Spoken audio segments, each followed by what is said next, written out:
Welcome to this video about coming up with some shape ideas. So I've been asked to create like a bit of a funnel kind of shape on here. So first thing I'm going to do, I'm going to put my first sketch on the base plane, and this item will be a circle. Let's go 600mm and place that on the centre.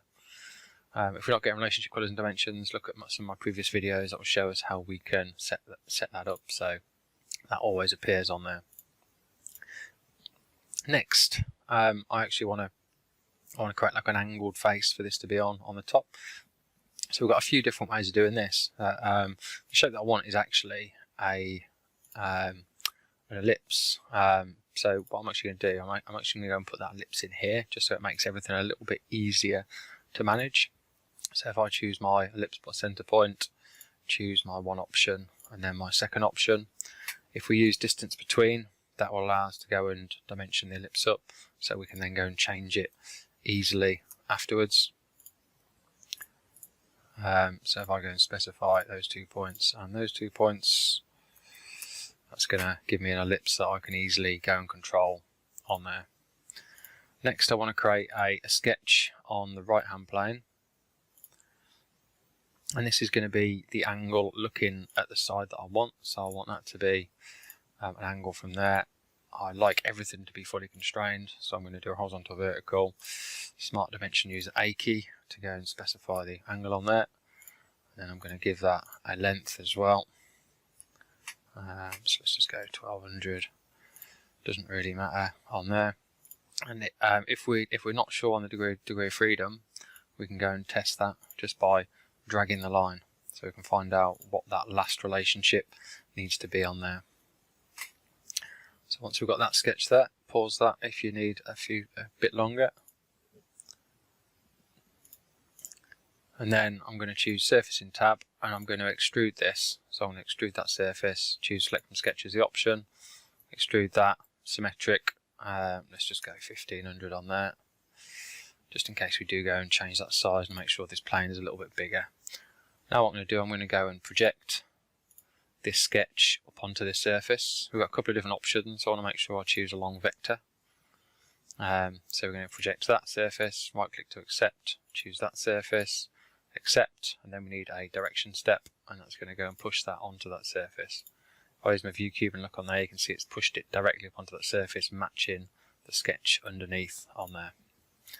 If we then go and hide our project, hide our extruded surface on there, that'd be good.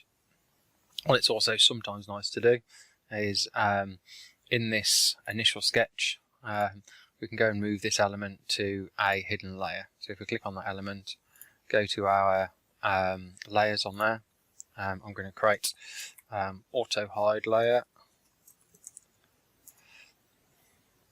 and that layer is going to be if I go back to default and hide that layer, I can then move that to that layer just to kind of get that out of the way, so we're not seeing that element on there.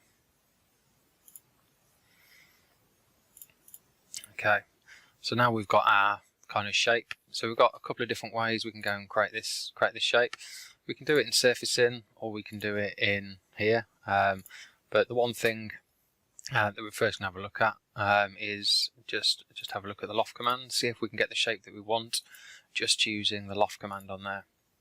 So if I loft between those two, we're going to get our options, and we can go and change these options, and that's going to allow the shape to look differently depending on what we select on here. Certain options are going to come up with errors, so we do have to be kind of very careful on there, especially with that option on there. So that's the one that we're going to get to work on there.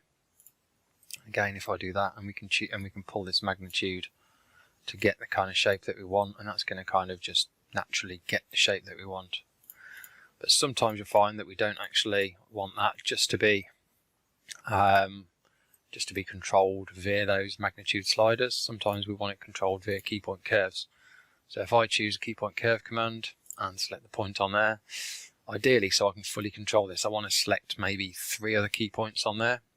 So to make that work, to make that better, I'm going to click on the front plane. When I'm locked to that front plane, all these points are going to be literally in the same plane in relation to the front in comparison to that one. So that's going to allow me to go and select those points. And then that last one, I'm just going to spin it around and make sure that I get that key point, and then right click to finish. So if you spin around, you can see those are they're all on the same kind of plane on there. When it comes to editing these, we can go to our select point step, choose the one that we want to edit, and that will allow us to go and edit that point. What I find a little bit easier, if you finish the key point curve, click on it, choose the third option, dynamic edit. That will allow us to go straight into editing these points exactly the way that we want them, and we can use this orient triad to lock to a plane, a coordinate system, or an axis. We can also use the X and the Z key to go and lock those to those different axes on there as well. And if we want to specify a point exactly, if we just go to that point and click it and change this option, if this is locked, we can press the C to go and clear, and that will allow me to go and specify exactly where that is. So if I want that to be 0 in the Y, I can just put 0 in the Y, and that's going to go and change that. I can go and set those to where those need to be. So we've then got full control of where those points are, and we can see the sizes on each of those. So let's go and set that back to 0 in the Y. And we can obviously go and figure out where these are going to be. So that's 600, so I want that to be exactly in line with the one below. I can choose that option. So once we've got one of those guide curves, we're going to go and copy that to the other side. So if we choose our mirror option, but we need to make sure we choose mirror copy part, because anything we create in this curve command is classed as a part in the programming, just the way it works. And then we're going to choose that curve, accept, and then we're going to choose the right plane on the base, and that's going to go and copy that to the other side. Once we've done that, we can go into our loft command, and with our loft command we can go and choose our cross sections. So I can go and specify those two cross sections, choose the preview option, and then we can click on the guide curve step. That will allow me to click on each guide curve. So select the guide curve, accept, right click or green tick when we do that for each one, and then click preview, and that's then going to go and match those. The great thing about this is we can now go and edit that key point curve using that same dynamic edit, and we can see exactly how our shape is going to adjust. So we can easily see what kind of shape that's going to go like. If we do go to certain options, we are going to get errors and stuff, all sorts of weird stuff, but allows us to easily kind of figure out what kind of shape looks nice. So a nice way if we want to kind of play with what different shapes are going to look like on there.